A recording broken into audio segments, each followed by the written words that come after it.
Hi guys, welcome in this channel. This reading is for Taurus, Virgo, Capricorn, your energy at this time.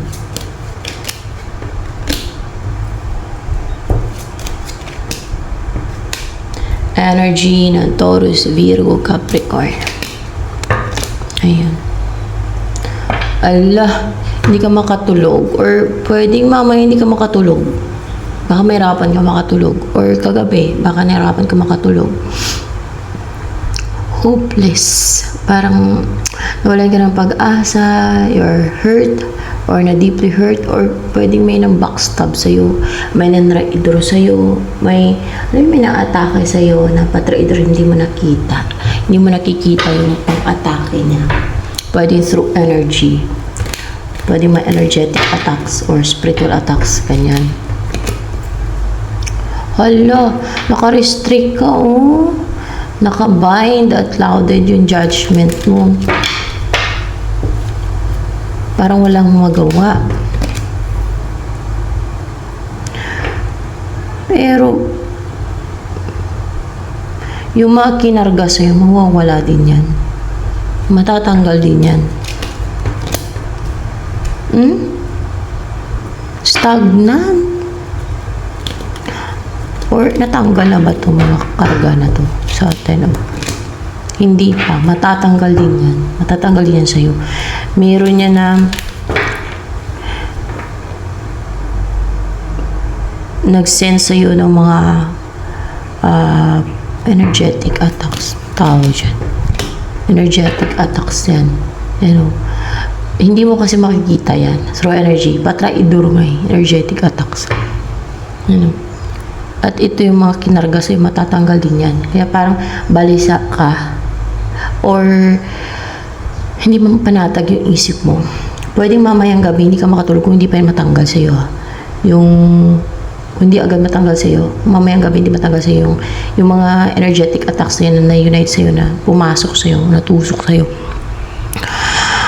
Manatiling yung parang balisa or yung lutang yung isipan mo. Clouded yung isipan mo, nakabind, parang wala kang magawa, nakarestrict ka, na stagnant ka. May gumawa niyan sa'yo. At hopeless, nagiging hopeless ka, na kahit na positive naman yung maging result ay parang aatras ka na lang kasi hopeless ka, parang walang pag-asa. Ganon ba? Ganon yung sa mind mo. Pero yun ay mga lang yun, illusion. Deception na lang, kaaway na sinend sa'yo, lies and deception, manipulation, na pumasok sa'yo kasi tumama sa'yo eh. Sino may kagagawa niyan sa'yo? Sino nag-send yan sa'yo?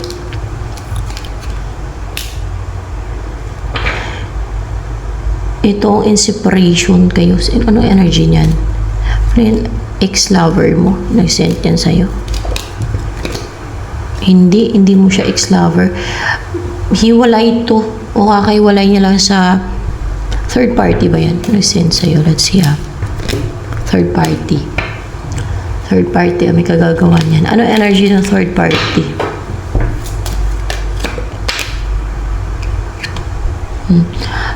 Hindi sila close ng person niya ngayon. Past person ng person mo. Kung meron kang person or past person ng person mo, karelasyon mo man or hindi na. Basta past person siya or hiwalay siya sa kanyang person. Siguro gusto niya pang bumalik sa person niya, gumagawa siya ng pandaraya. Yan. At pati ikaw tinitirada niya. Ano pa energy nitong nag-send sa'yo ng energetic attacks na na-unite sa'yo? Kung upright pa to. Iulitin ko kung upright ha. Kasi palang eh. So, yan, upright nga siya. Ano siya, nagre-regret, nagluluksa, experience sa emotional turmoil, kung ano man dyan. Nanghinayang yan sa kanyang past person. Kaso lang, Gumagawa siya ng pandaraya at pati ikaw, inaatake niya, sinisinda na energetic attacks.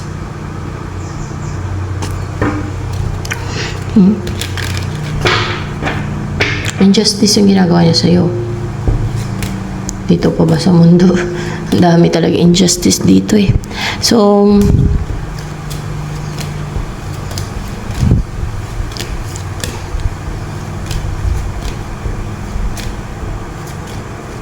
ano ang naisabihin sa'yo nitong nagsend ng energetic attacks na third party? Talagang determined daw siya na mag-succeed.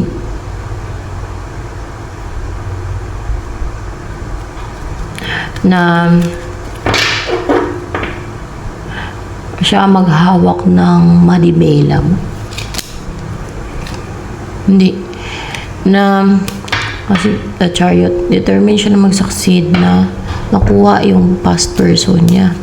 Kaya niya ginagawa yan. Hindi. Determined siya na mag-succeed, na magtagumpay, na makapag-take siya ng action sa person niya. I want to know. Tama. Para mapangasawa niya dahil person niya.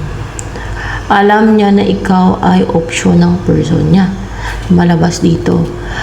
At siya naman daw ay dapat kanya-kanya na lang kayong diskarte, di ba? Na kanya-kanya na lang kayo ng pursue or kung sino mang piliin sa inyo ng person mo. Hindi nagagawa siya ng pandaraya.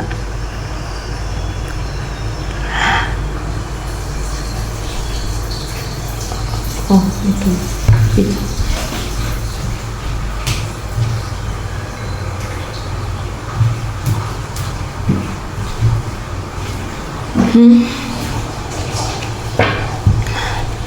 So, determined siya na talagang mapangasawa niya yung past person niya. Injustice yung ginagawa niya, pandaraya.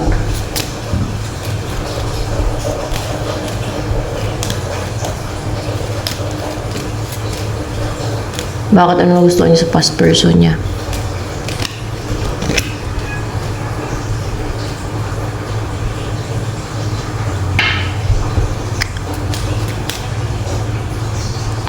Mahilig mag-celebrate.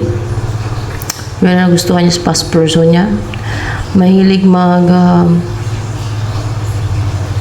party-party. Dahil mahilig makipag-deal sa two or more person. May three of. Yeah, mahilig makipag-deal sa two or more person. Or kung may asawa, may mga bit.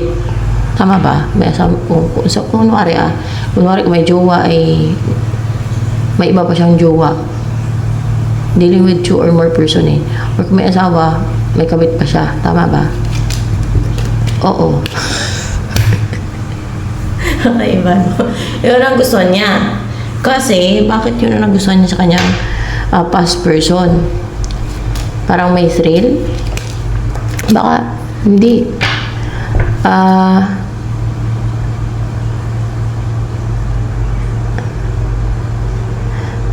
Parang ano siguro yun, parang inaano yung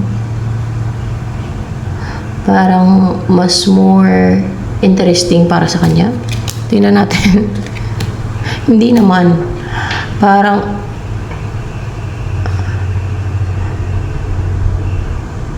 nagsiselo siya pagka ganun. Hindi. Mayroong rason yan kung bakit yan ang nagustuhan niya sa kanyang person. Ano ba nagustuhan niya sa person niya? Maliban dyan. Basta yun ang nagustuhan niya sa person niya. Na yung person niya nakipag-deal sa two or more person. Anong maganda dun?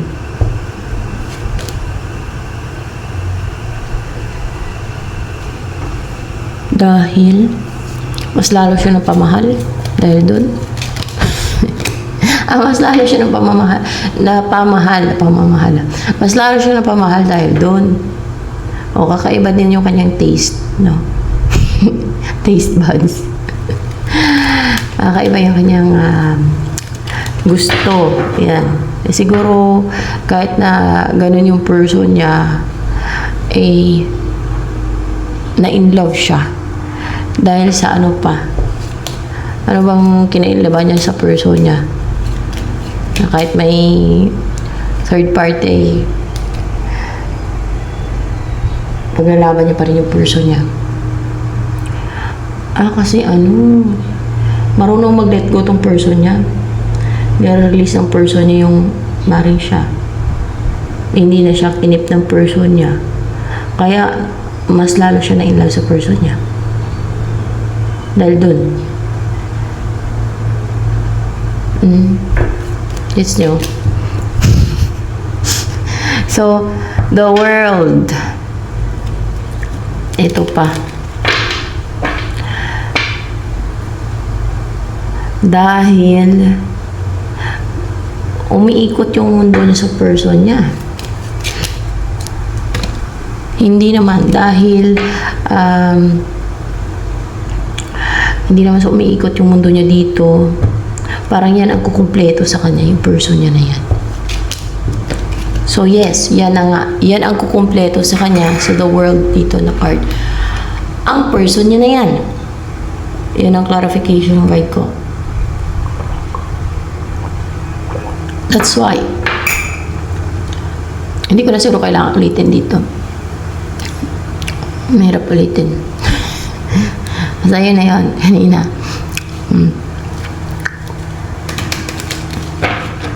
So, ano yung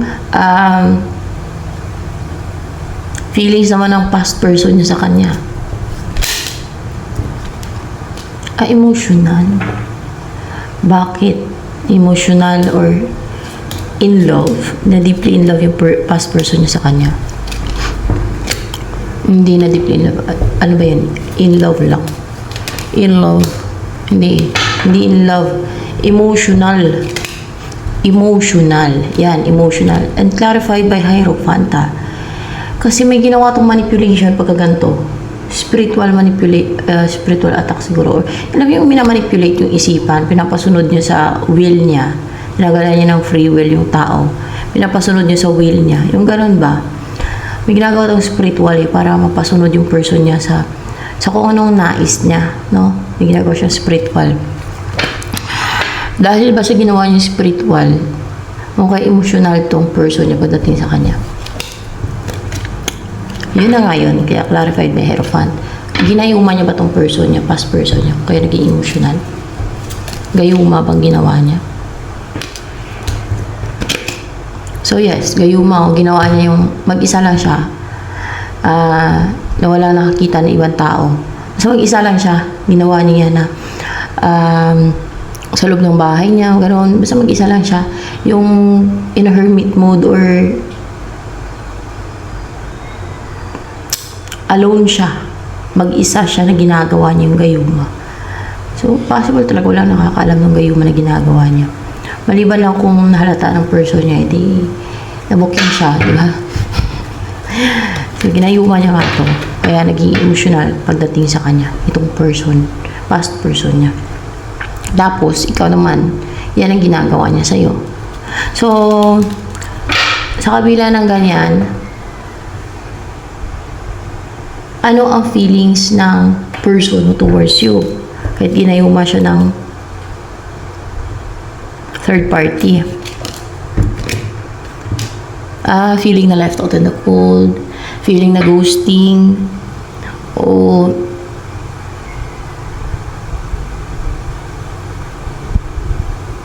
pwedeng hinahangad niyo ba magkaroon ng communication sa inyo?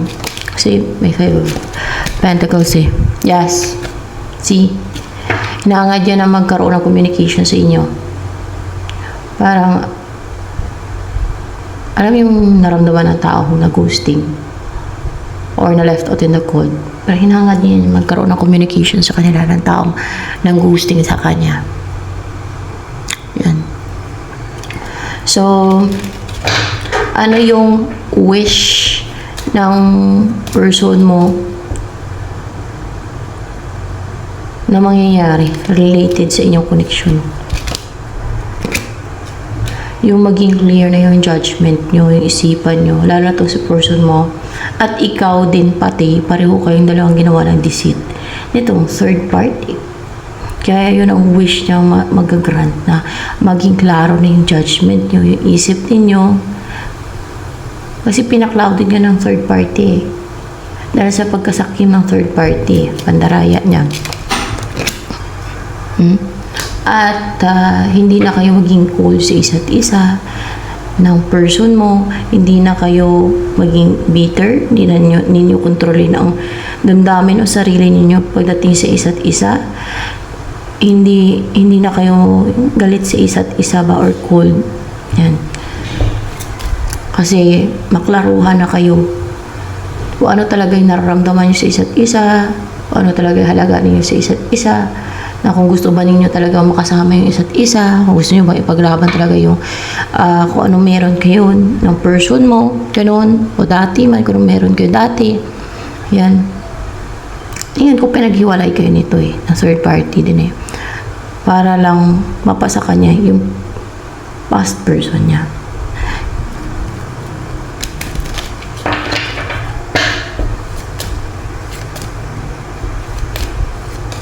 Anong opportunities ang darating sa'yo? Kada yung mga opportunities. Yung magkabati kayong dalawa ng person mo. At yung mawala na yung mga kung mayroong mga kaaway na humaharang o may sinend sa'yo, like yung mga sinend sa'yo na humaharang, pumipigil sa'yo o pumipigil sa inyo ni person mo na magkaroon ng union o pumipigil sa'yo na like katulad nitong restriction na unite sa iyo ba, no? O yung nagpastagnan sa iyo. Matanggal yan siya. Yung mapupigil sa iyo na like kontakin sa person mo, magkaroon ng communication sa inyo ng person mo, pupigil sa inyo na magkaroon ng communication sa inyo, na magkabati kayo. Matanggal yan siya. Tapos, ano pa yung mga opportunities na mga darating sa inyo ng person mo sa inyong connection. Ito yung opportunity, yung may chance pa sa inyong dalawa. At pwede pa kayo mag-antay sa isa't isa. So, ibig sabihin, may opportunity pa na magkatuluyan kayong dalawa.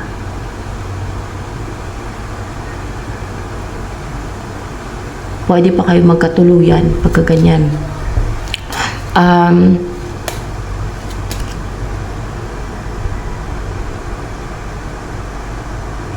Ano pa ang naisabihin sa'yo ng third party na yan?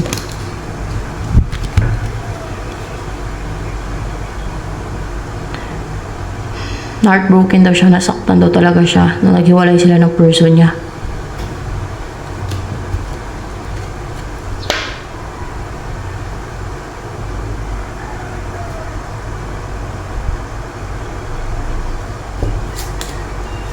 Kaya, yan niya ginagawa yan. Kaninong kasalanan kung baka sila naghiwalay ng person niya? Kanya? Ng past person niya pala. Kanya din kasalanan. Tapos gagawa pa siya ng pandaraya, deceit para lang makuha niya yung past person niya. Pero kasalanan niya daw yun kung ba't sila naghiwalay. Ano bang kasalanan niya? Bakit naghiwalay sila ng past person niya? Yung third party na yan. Tingnan natin. May binuo siya May kinausap siyang iba o may binuo siya. Anong binuo niya?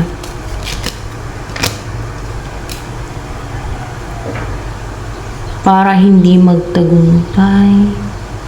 Ano yung binuo niya? Anong binild niya dito sa Three of Pentacles? O para lumayo. Meron siyang ginawa para lumayo. Kasalanan siya. Meron siyang binuo. Meron siyang binild.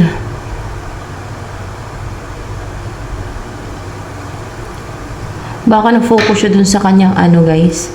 Sa kanyang career. Meron siyang binild na career or new project. Doon siya ng focus. Let's see Hindi. Meron siyang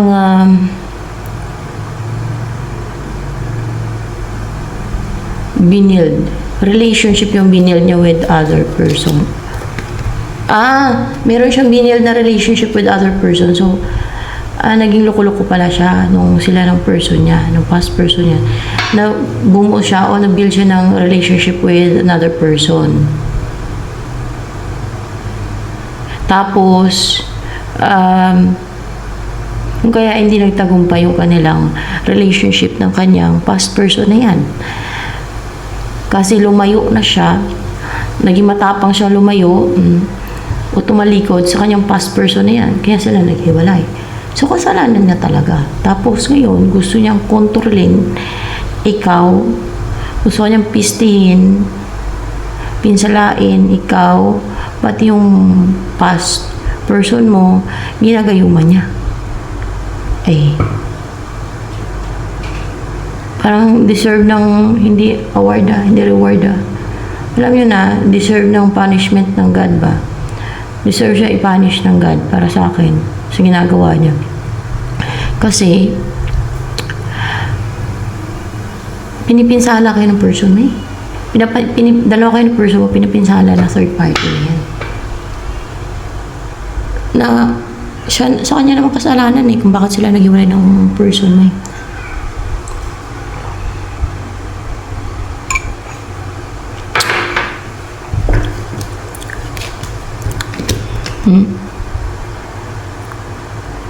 Naging pati siya, naging guarded, defensive, nagtaas ng wall sa kanyang person, sa kanyang past person. Kasi, nag-build siya ng relationship with other person. Masakit kayang ginawa niya sa kanyang past person tapos, pakialaman pa kayo ng kanyang past person. Pakialaman pa kayong dalawa ng person mo, pati ikaw, na-restrict niya. Sinasindan ng energetic attacks, pinastagnant niya, kinakaragahan ka niya, hindi ka niya pinapatulog. Tapos, parang naging hopeless ka, lalo na sa connection yung dalawa ng person mo. Para sa akin, deserve mo yung person mo. Lalo na kung naging seryoso ka dyan sa person mo at talagang gusto mo talaga makatuluyan yan.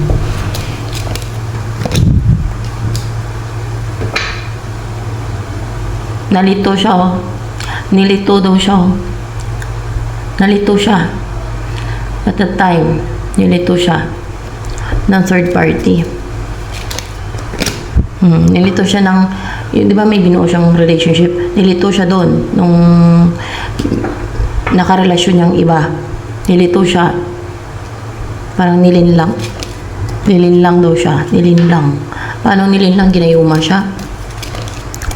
Ginayuma daw siya para ma-attract siya doon, para maging passionate siya doon, para alam mo yung magloko siya, makipag-deal siya doon sa, parang namangka siya sa dalawang ilog, para ganun, para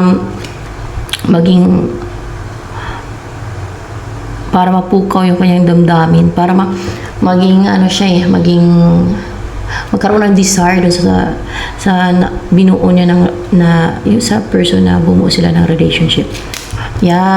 Para magkaroon siya ng desire doon. Ginayuma siya. Yun ang rason niya. Pero, bahala ng God, no? At, kung yung person mo na yan at mapapiliin, mapipiliin yan, ikaw o yung nang restrict sa'yo, ikaw bang pipiliin yan? Ikaw ang pipiliin niya compare dun sa gumagawa ng pandaraya at witchcraft, compare dun sa nang restrict sa'yo, ikaw ang pipiliin ng person mo. Dahil mas good looking ka kaysa sa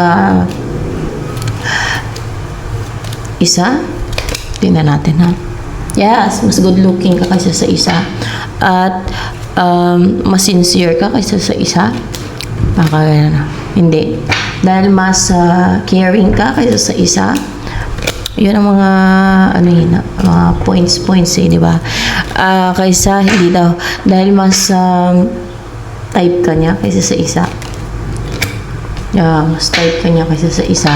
Tapos dahil mapagmahal ka kaysa sa dun sa isa. Tingnan natin ha. Dahil mapagmahal ka kaysa dun sa isa. Para naramdaman niya sa iyong pagmamahal. Yan. No comment about sa kanyang ginawang ginawa. So, nasa Diyos na yan kung sino ang i-partner niya dyan sa person mo. Sino ba gusto i-partner ng Diyos kaya sa person mo, ikaw ba? Para natin, ikaw, yung bubuo ka ng pamilya ng person mo. Ikaw ang gusto i-partner ng Diyos dyan sa person mo. Hindi yung isa. So, ayan, ito na lamang for collective reading, guys. Ay, for ano pala to? For Taurus, Virgo, Capricorn.